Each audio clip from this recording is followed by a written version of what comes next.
Chapter 4. Grayle. I didn't check my text messages because I felt Caden hadn't sent one. Therefore, after arriving home, I fed Amy and placed her in her bassinet to sleep, after I dropped Austin at Zach's place, only to witness Austin's affection towards Zach. The body language between the two said it all. Austin had been enamored with Zach by how he'd placed his arms around Zach's neck and leaned in for an easy kiss. After the argument over his car or him going out, I suspected there would be a lot of make-up sex. How I wished it was me and Caden heading for the bedroom or floor kitchen counter, or against a wall with his legs wrapped around my waist. Yeah, any one of those surfaces would have my chest lying on it after Caden ripped my clothes off. However, that was wishful thinking, because I'd frozen once more and hadn't taken control of my life, and not let that dick of a boy hanging around Caden control the situation. I'd exhausted myself thinking of what I should have done with Austin. Everyone had planned their life with the ones they thought they wanted, and my plans were to go home, feed Amy, and get her to sleep, which I did. I guess that would be my plan from this day forward, because now my life wasn't my own. It belonged to a little child who depended on me to help her navigate this world, and I planned to do the best I could, and that meant getting her the best parent I could to help me, and at the time it was Austin, or so I had thought. Looking over at Cade in the crowded room at Wounded Inked, I could tell he didn't want to go with Sean. I thought we'd be going home together before Austin showed up, like a bad penny, my father was fond of saying, each time his younger brother arrived for a long stay, when he had no place to rest his head and he was no longer young, and all his wives had left him because of his foolish, unstable adventures as a young man. I never wanted to be like my uncle, and I'd been lucky to take after my father in one aspect of my life. I'd tried to be stable and reliable once I'd reached a certain age. Yet my life had gone off the rails, but with Amy I could get it back and claim Caden, the man I loved. Like that, I could have two loving people and my friends. Things were looking up for me, and although I'd made mistakes, one being Austin, he seemed happier now than he'd ever been. Zach had found a house in a not-so-ritzy part of town, to which I suspected that Austin wanted to be with Zach, because he didn't mind leaving his precious Range Rover with him. I felt I could breathe freely when Austin realized it was over between us, and finally thought that it was best that he concentrated on his newest love, Zach.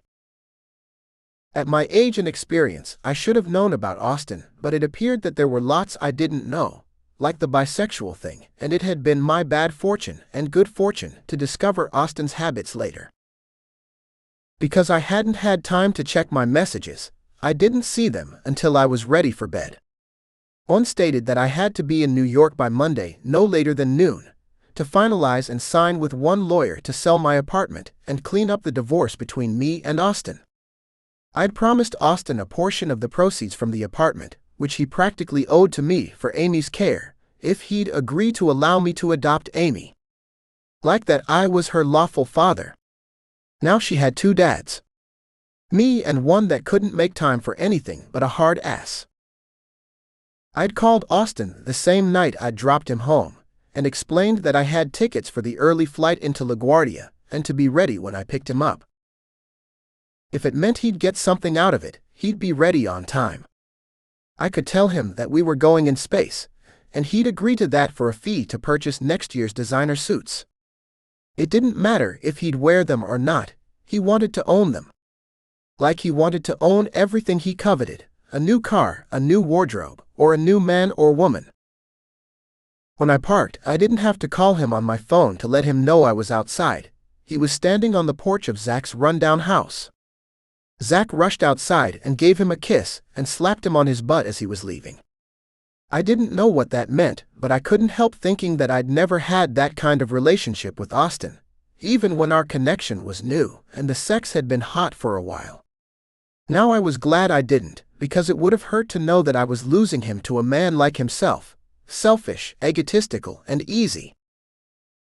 When I drove off with Austin blowing kisses to Zach from the car, I wanted to kick him out, because he might have ruined my chances with Cade with that stunt he'd pulled at Wounded Inked, but I kept my thoughts to myself and wished all of this was over, and I didn't have to deal with him anymore.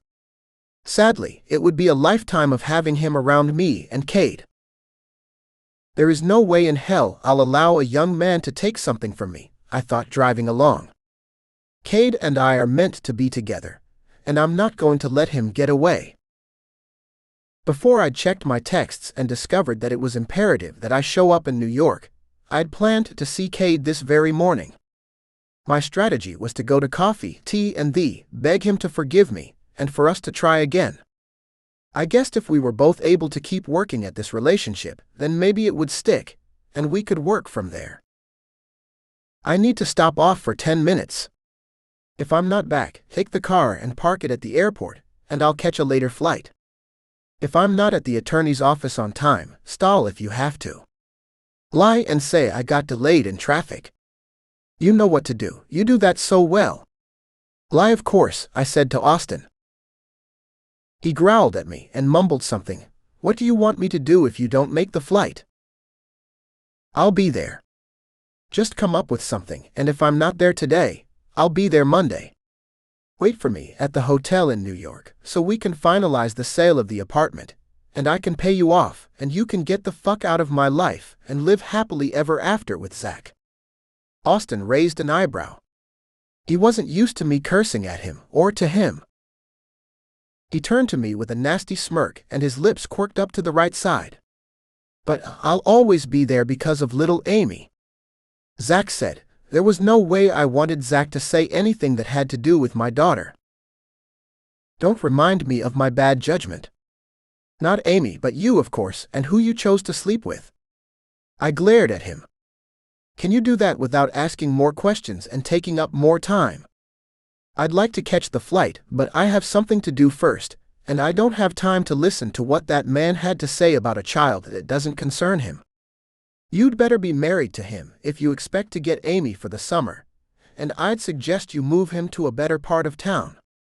That is, if your relationship lasts longer than a month. Before Austin could reply, I opened the car door, then slammed the door, and rushed into the apartment building, after bounding through a door that was left open by a guy heading out. Instead of taking the elevator, I aimed for the stairs 2 at a time, and I ended up on the 2nd floor. Lane had given me Cade's new address when he'd stayed the night with Scott. I thought Cade would be home, because it was seriously early in the morning. I'd never known him to be working with Lane. Oh shit, I mumbled, before I reached for the handle and before I rang his bell. The door wasn't locked, so I thought I'd surprise him and make him aware that he wasn't living in the safest of neighborhoods. Nevermore was never known for crime, but with the new influx of people into Nevermore, because of colleges and shops opening up everywhere, and Tony and Parker building new homes, sooner or later the town would expand, and outside people would find their way into the place.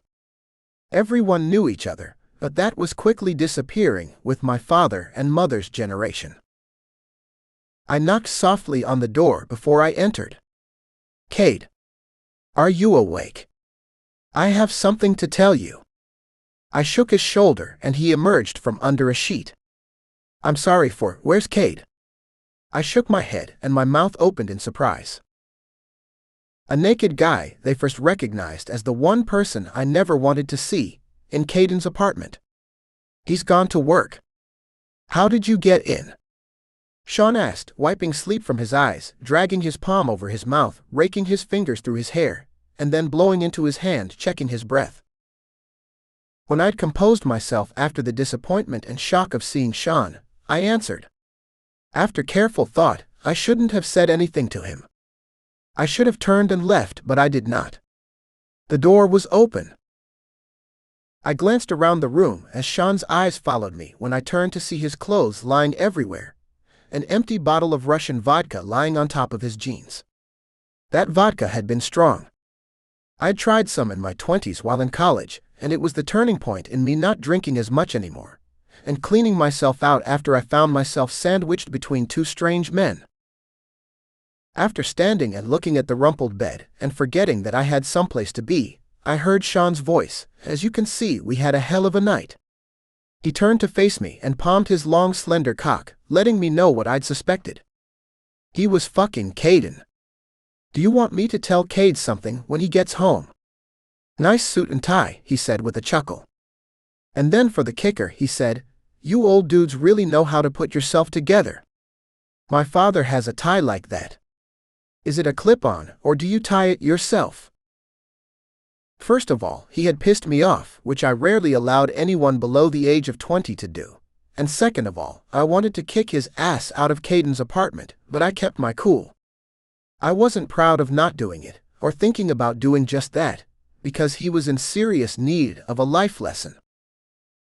A quick thought about him made me understand that he knew nothing about life at his tender age, and someone would teach him not to fuck with a man who'd had his heart broken, been lonely, and deserted by a man I'd been honest with, only to have that man fuck around with a fool and choose him over me. Sean had a lot to learn when you were that young. First of all, not to shame a man my age who had life experiences he was yet to encounter. I thought it best to let life teach him what I didn't have time to do. When I turned in silence, stepped out of the bedroom and out of the apartment, I left my heart there, and once more it was broken into little pieces, and this time by a man who owned my heart, and now I had to stoop down and pick up the pieces off the floor in hopes I could put them together without leaving out a few. The pieces were like 1,000 puzzle parts, and without all of them, nothing would be completed until that part was found. Rushing down the stairs and into my car before Austin had time to pull off, I glanced over at him. "Don't say a fucking word." I had been changed in so many ways, and Austin knew he'd been the one who had been the catalyst for all those changes I'd gone through, since I'd come home to Nevermore. We arrived at the airport without a word exchanged between us, and caught our flight to New York. After buckling up and after having a drink, I still was in no mood for talking when the attendant asked if I wanted another drink. Another drink would calm me down and take the edge off of being rejected by a man I loved dearly and wanted to be lying next to this Sunday morning, and not with Austin, who wore a disturbing wicked smile on his face.